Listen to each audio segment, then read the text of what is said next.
हरियाणा के सभी 90 विधानसभा सीटों पर 5 अक्टूबर को वोटिंग होगी और 8 अक्टूबर को इसके नतीजे आ जाएंगे। इसको लेकर इस वक्त चुनाव प्रचार जोर शोर से चल रहा है। ऐसे में बीजेपी की क्या कुछ तैयारी है, कैसे इस बार मुकाबला वहां पर है और भारतीय जनता पार्टी जीत के लिए क्या कुछ स्ट्रेटजी अपना रही है, इस पर लाइव तक ने बात की प्रदेश बीजेपी के प्रवक्ता प्रोफेसर वीरेंद्र सिंह चौहान से। आइए सुनते हैं ये पूरी बातचीत। चरम पर तरफ जैसे जैसे बढ़ रहा है उसमें भारतीय जनता पार्टी तीसरी बार लगातार सरकार बनाने की दिशा में तेज बढ़ रही है। भारतीय जनता पार्टी का चुनाव वो गति पकड़ रहा है और हमारे जो विरोधी हैं, हमारे विरोधी निश्चित तौर पर यहाँ कांग्रेस है और कांग्रेस का कैंपेन वो कुछ देर के लिए उठा होगा ऐसा लगता है, यानी रवानगी उसमें आई थी, लेकिन पिछले 8-10 दिन में कांग्रेस का जो चुनाव प्रचार है उसमें खूब ढिलाई आई है। कुमारी शैलजा ने जो अपनी नाराजगी सार्वजनिक रूप से व्यक्त की, उनकी कांग्रेस पार्टी में उपेक्षा के बाद जैसे उनको टिकट वितरण में तरजीह नहीं दी कांग्रेस की लीडरशिप ने और टिकट वितरण में भूपेंद्र सिंह हुड्डा का जो खेमा है वो बाजी मार गया। उसके बाद दूसरे खेमे की जनसभा में कुमारी शैलजा को लेकर के जाति सूचक शब्द कहते हुए एक वीडियो वायरल हो गया। तो उस सारे में से कुमारी शैलजा खुद भी खिन्न महसूस कर रही थी और बाकी सब राजनीतिक दलों के लोगों ने भी कहा कि भाई जो कांग्रेस पार्टी अपनी अनुसूचित जाति की इतनी वरिष्ठ नेत्री का सम्मान नहीं कर सकती, उस कांग्रेस पार्टी में उनको नहीं रहना चाहिए। हमारे यहाँ मनोहर जी की तरफ से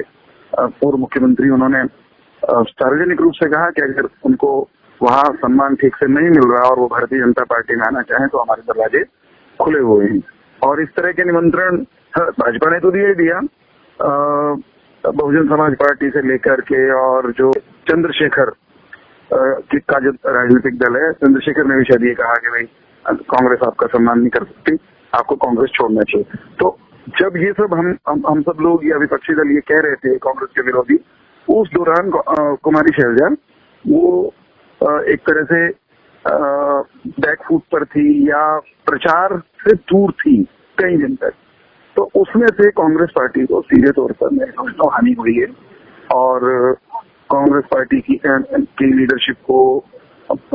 खड़गे को और भूपेंद्र सिंह हुड्डा को एक तरह से सामने आकर कुमारी शैलजा को मनाने का, मनोबल का प्रयास करना पड़ा। इस प्रोसेस में कांग्रेस के कैंपेन को एक जोल्ट, एक झटका, एक धक्का लगा और मुझे लगता है कि कांग्रेस इस झटके को सहन नहीं कर पाएगी, इससे रिकवर करना बहुत आसान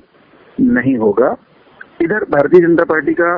कैंपेन बहुत सिस्टमेटिक तरीके से, व्यवस्थित तरीके से शनई ऊपर की तरफ वो जाता हुआ हम महसूस कर सकते हैं। स्वयं प्रधानमंत्री जी की रैलियों का एक सिलसिला चला है, जहां जहां प्रधानमंत्री जी गए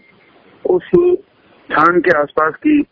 जो 15, 20, 22 विधानसभाएं हैं उनमें एक नया उत्साह, करंट भारतीय जनता पार्टी के कार्यकर्ताओं में, हमारे समर्थकों में वो गया है। और प्रधानमंत्री जी ने जब जहां भी गए वहां हरियाणा के जो कमजोर तबके के लोग हैं, दलित समुदाय के लोग हैं, उनका आह्वान किया, उनके सामने कांग्रेस की जो खामियां हैं, कांग्रेस का जो दलित विरोधी, अनुसूचित जातियों का विरोधी चेहरा है, पिछड़ों के विरोध का चेहरा है, उसको उजागर किया। मसलन प्रधानमंत्री जी ने ये कहा कि कांग्रेस पार्टी की 3 पीढ़ियां लगातार, पंडित नेहरू से लेकर के और राजीव गांधी तक, इन्होंने बैकवर्ड क्लास के रिजर्वेशन का खुलकर विरोध किया। उनका प्रधानमंत्री जी ने पंडित नेहरू की एक चिट्ठी का जिक्र किया, राजीव गांधी के पार्लियामेंट में एक भाषण का जिक्र किया, इंदिरा गांधी जी को भी उन्होंने उद्धृत किया। तो कुल मिलाकर ये संदेश भेजने में कामयाब रहे हरियाणा में कि कांग्रेस पार्टी वो डॉक्टर भीमराव अंबेडकर का निरादर करने के लिए जानी जाती है, दलित विरोधी है, वो बैकवर्ड की विरोधी भी है। और उसकी तुलना में भारतीय जनता पार्टी ने हरियाणा में एक बड़ा काम ये किया है कि पहली बार पिछड़े वर्ग से संबंध रखने वाले अपने एक कार्यकर्ता को, नायब सिंह सैनी जी को, भारतीय जनता पार्टी ने मुख्यमंत्री बनाया और ये तय किया कि तीसरी बार जब सरकार बनेगी तो नायब सिंह सैनी ही हरियाणा में मुख्यमंत्री होंगे। तो पिछड़ा मुख्यमंत्री बनाने की बात, पिछड़े वर्ग के किसी कार्यकर्ता को मुख्यमंत्री के ओहदे पर पहुंचाने का जो ऐलान है भारतीय जनता पार्टी का, उससे हरियाणा में बैकवर्ड क्लास का जो वोट है वो भारतीय जनता पार्टी का अनेक सालों से वो समर्थक तो है ही, वो और अधिक कंसोलिडेट होगा, हमको इसका विश्वास है। और कांग्रेस ने जो संविधान पर हमला होने का नैरेटिव खड़ा किया था लोकसभा चुनाव में,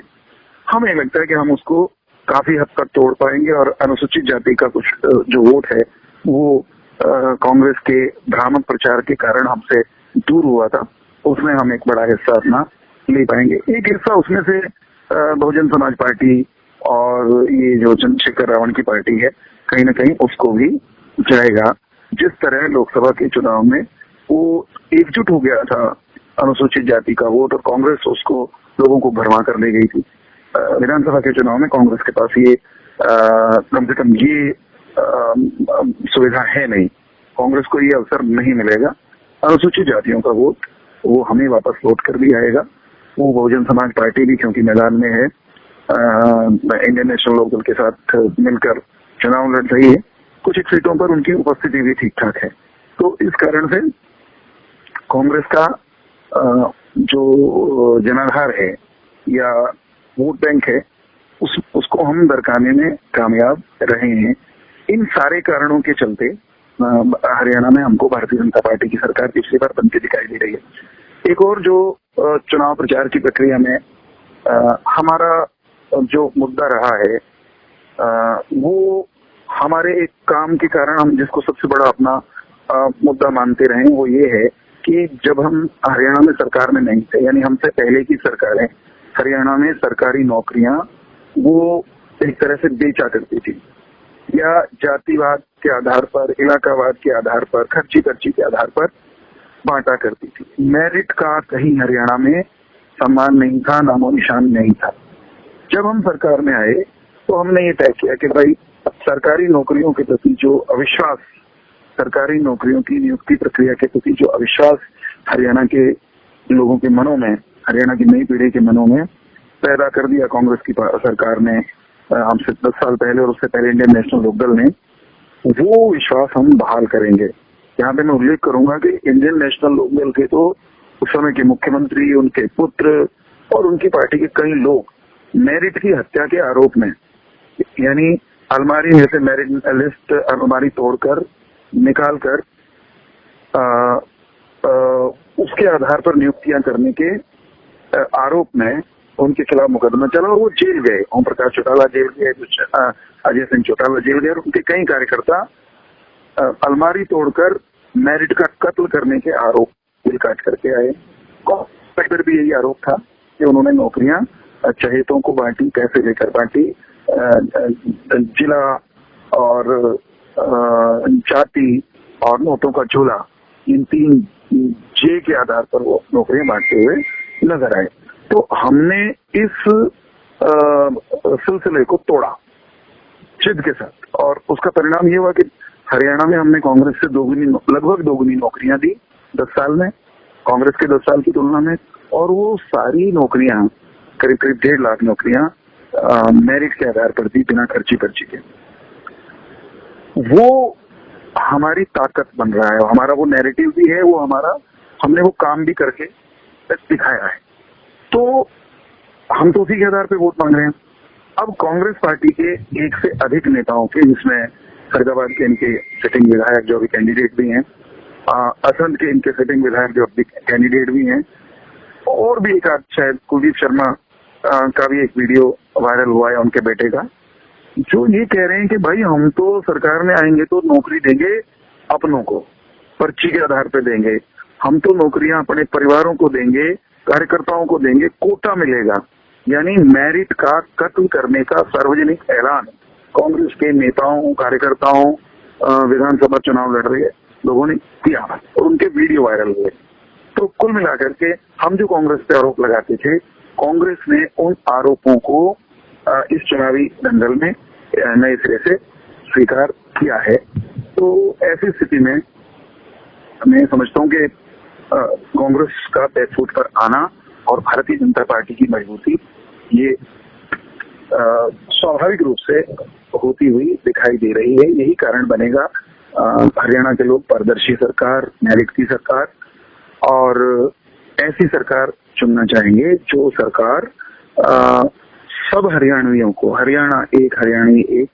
एक निगाह से सारे हरियाणा को देख सकती हो।